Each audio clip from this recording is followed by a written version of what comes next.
All right, Larry Krueger here at Levi's Stadium. 49ers with a players off day today. We'll talk to some of the position coaches later today.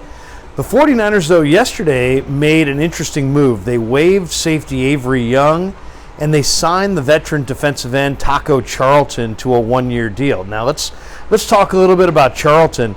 6'5", 270 pounds. That's what he's listed at. He may be a few pounds lighter than that. He looked pretty lean. He's wearing number 77.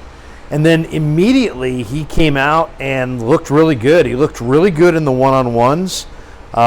He beat his man a couple times. One time he beat Ilm Manning. I think the other time he beat Jalen Moore. And some of those one-on-ones, he really looked good.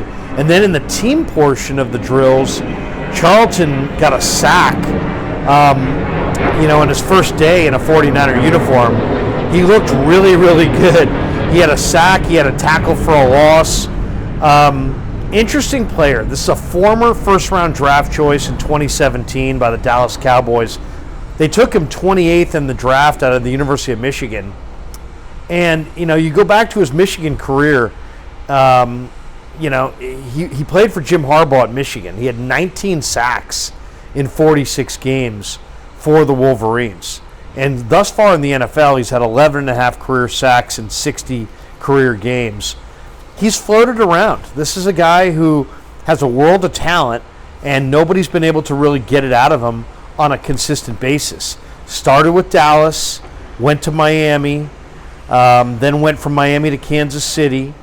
Pittsburgh gave him a look, and then he spent 2022 with the Chicago Bears, where he played in 5 games with the Bears, and he made 3 tackles. So we're talking about a 28-year-old defensive end who is Kris Koceric's new project. I mean, Koceric resuscitated the careers of many guys. Jordan Willis, Charles Omenihu, Arden Key definitely was rejuvenated here in San Francisco under Koceric.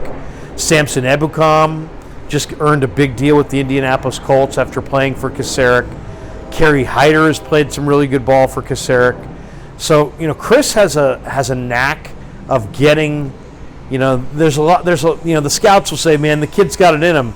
Can you get it out of him? And Kris has got the ability to get it out of him. So, I'm looking forward to seeing what Charlton can do this summer. He's had 13 NFL starts in his career. He's a 6-year veteran. He ran 4.92, which is not a great 40 time, but when you watch him out there, he looks like he's got exactly the prototypical NFL size, speed, build that you're looking for. No, his first name is not actually Taco. That's what they call him. His name is Vidante, Vidauntae, Vidante Charlton, but he goes by Taco, and he's from Pickerington, Ohio, which is a suburb of Columbus.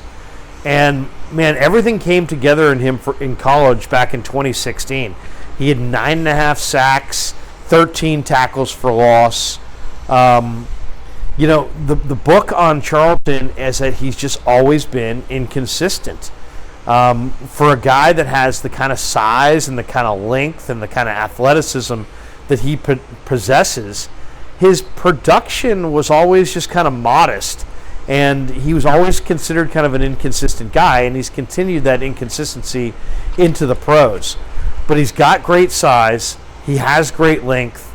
Just watching him a little bit in college at Michigan and then watching him in the pros, the guy has 2 really strong moves. He's got a great spin move. So he's got an ability to kind of spin off of you. He also has an outstanding rip move. And those are 2 of the kind of the strengths of his game, where he's really been kind of a work in progress, or where he's struggled to defend the run. He hasn't been a great run defender throughout his career. There have been people that have questioned Charlton's toughness and said in the past that, man, he's got all the tools, he just needs to get nasty. He has a tendency to play too high against the run, which obviously limits his ability to play with leverage. That's an issue. But I mean, there's a real opportunity in this camp for Taco Charlton. Why? Well, Nick Bosa's holding out. We don't know when Bosa's coming back. Drake Jackson is an incredible young talent, but he's a second-year player just coming into his own.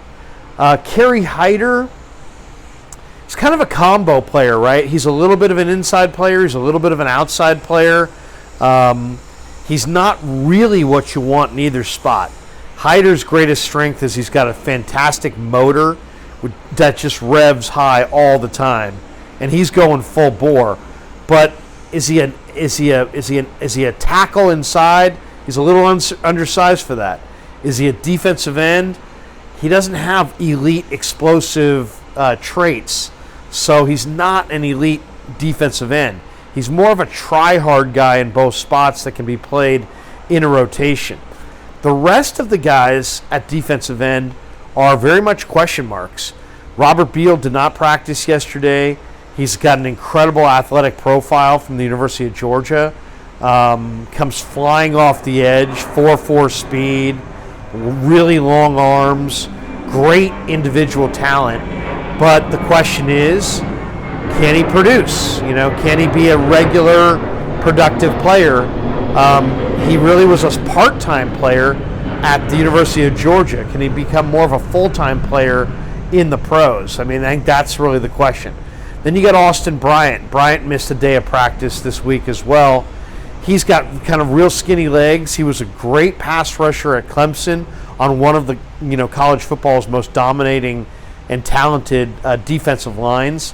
But as a pro, it hasn't really come together. So is Austin Bryant going to be a significant player? We don't know that.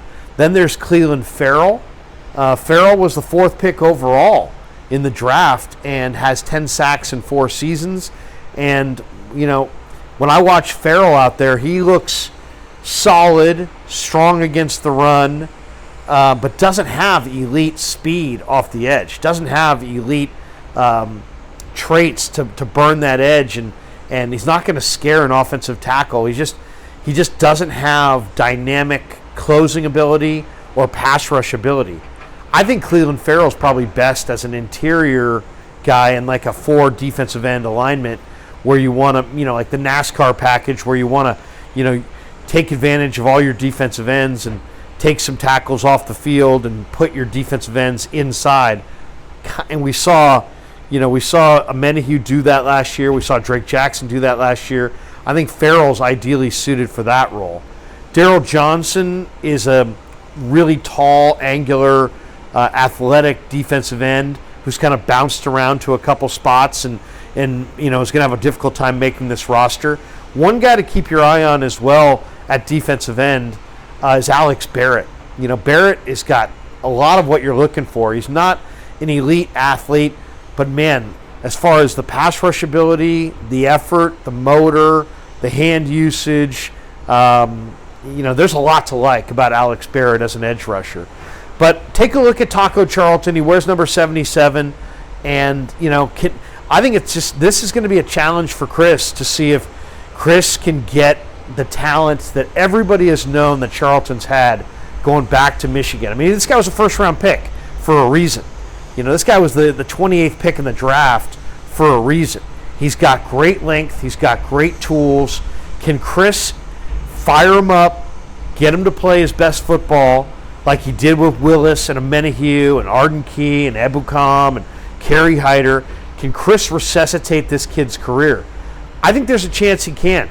If one practice is any indication, Charlton might be a nice little find for the 49ers because he looked fantastic in his first practice down here in Santa Clara yesterday.